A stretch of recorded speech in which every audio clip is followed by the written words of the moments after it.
Good morning and welcome back to the channel. I appreciate you signing in today. We're going to continue in 1 Chronicles, but before we begin, our prayer.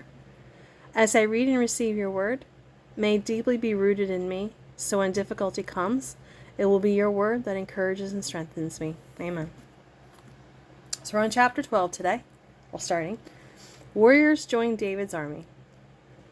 The following men joined David at Ziklag while he was hiding from Saul, son of Kish. They were among the warriors who fought beside David in battle.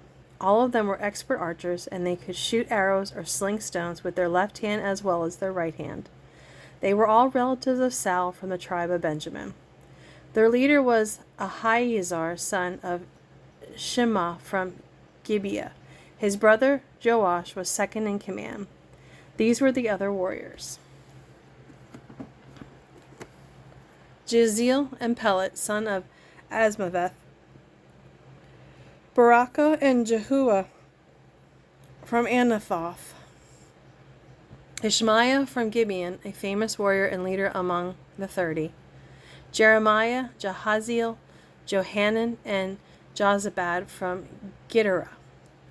Eluziah, Jeremoth, Beala, Shemariah, and Shephathith from Haruph. Elkanah, Ishiah, Azareel, Joazar, and Jash-Obim, who were Korahites. Jola and Zebadiah, sons of Jeroham from Gedor. Some brave and experienced warriors from the tribe of Gad also defected to David while he was at the stronghold in the wilderness. They were expert with bow, shield, and spear, as fierce as lions and as swift as deer on the mountains. Ezer was their leader, Obadiah was second, Eliab was third, Mishmannah was fourth, Jeremiah was fifth, Adatiah was sixth, Eliel was seventh, Johanna was eighth, Elzabad was ninth, Jeremiah was 10th, Macbaniah was 11th. These warriors from Gad were army commanders. The weakest among them could take on 100 regular troops, and the strongest could take on 1,000. They crossed the Jordan River during its seasonal flooding at the beginning of the year and drove out all the people living in the lowlands on both the east and west banks. Others from Benjamin and Judah came to David at the stronghold. David went out to meet them and said, "If you have come in peace to help me, we are friends. But if you have come to betray me to my enemies when I am innocent, then may the God of our ancestors see and judge you." Then the Spirit came upon Amasiah, who later became a leader among the 30, and he said, "We are yours, David. We are on your side, son of Jesse. Peace and prosperity be with you, and success to all who help you. For your God is the one who helps you." So David let him join him, and he made them officers over his troops. Some men from Manasseh defected from the Israelite army and joined David when he went with the Philistines to fight against Saul. But as it turned out, the Philistine leaders refused to let David and his men go with them. After much discussion, they sent them back, or they said, "It will cost us our lives if David switches loyalties to Saul and turns against us." Here is a list of the men from Manasseh who defected to David as he was returning to Ziklag: Adnah, Jozabad, Jedeliah, Michael, Jozabad, Elihu, Zilithai, and Zilithai. Each commanded 1,000 troops from the tribe of Manasseh. They helped David chase down bands of raiders, for they were all brave and able warriors who became commanders in his army. Day after day, more men joined David until he had a great army, like the army of God. These are the numbers of armed warriors who joined David at Hebron. They were all eager to see David become king instead of Saul, just as the Lord had promised. From the tribe of Judah, there were 6,800 warriors armed with shields and spears. From the tribe of Simeon, there were 7,100 warriors. From the tribe of Levi, there were 4,600 troops.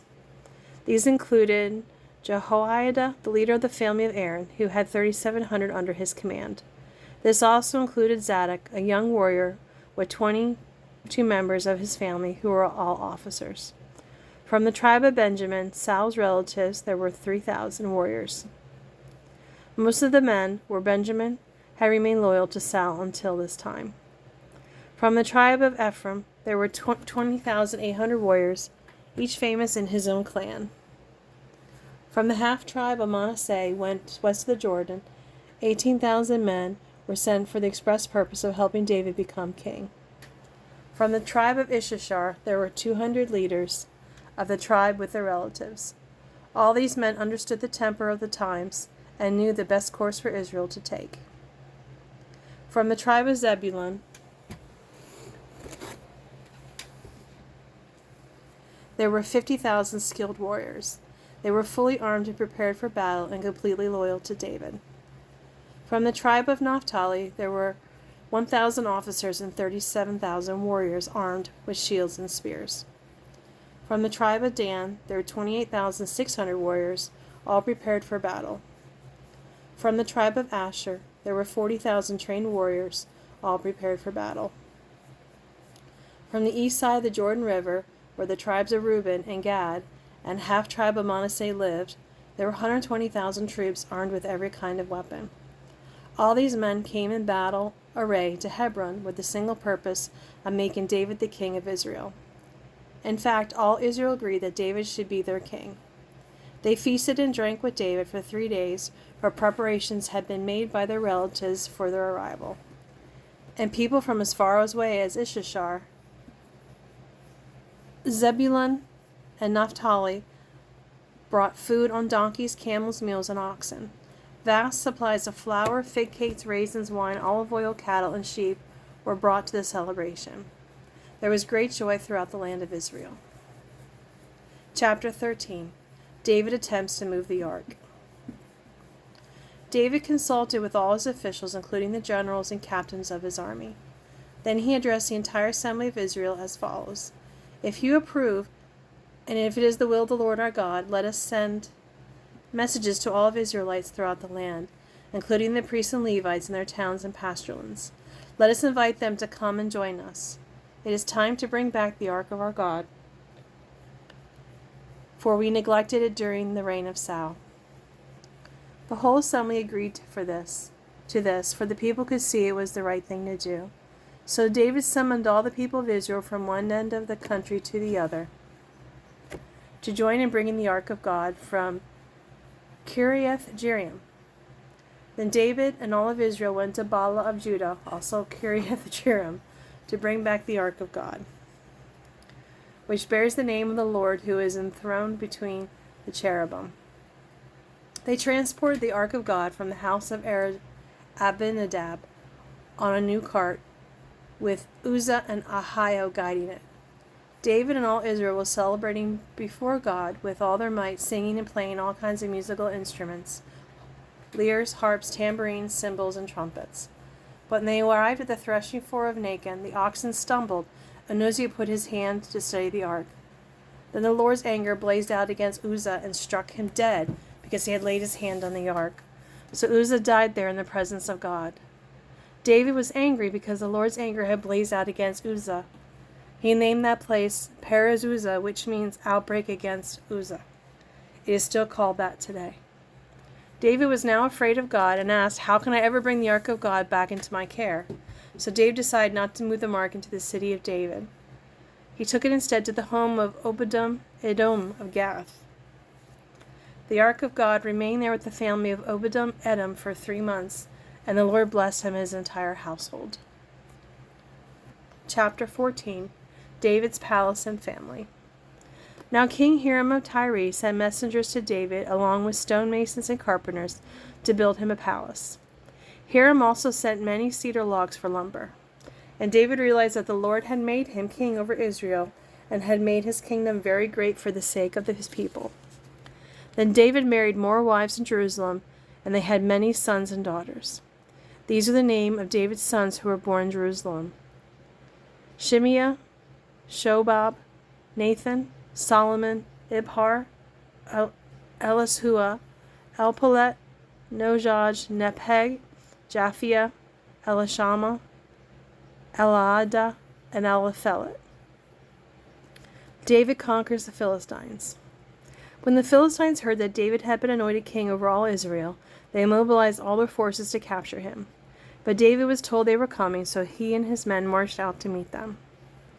The Philistines had arrived in the valley of Rephaim and raided it. So David asked God, "Should I go out to fight the Philistines? Will you hand them over to me?" The Lord replied, "Yes, go ahead. I will give you this victory." So David and his troops went to Baal-perazim and defeated the Philistines there. "God has done it," David exclaimed. "He used me to burst through my enemies like a raging flood." So that place named Baal-perazim, which means the Lord who burst through, the Philistines had abandoned their idols there, so David gave orders to burn them up. But after a while, the Philistines returned and raided the valley again. And once David asked God what to do, "Do not attack them straight on," God replied. "Instead, circle around behind them and attack them near the balsam trees. When you hear a sound like marching feet in the tops of the balsam trees, attack. This will be the signal that God is moving ahead of you to strike down the Philistines." So David did what God commanded, and he struck down the Philistines' army all the way from Gibeon to Gezer. So David's fame spread everywhere, and the Lord caused all the nations to fear David. Well, thank you for joining me today. I'm going to stop there. I appreciate you signing in. I hope you have a great day and a blessed day, and see you tomorrow. Bye.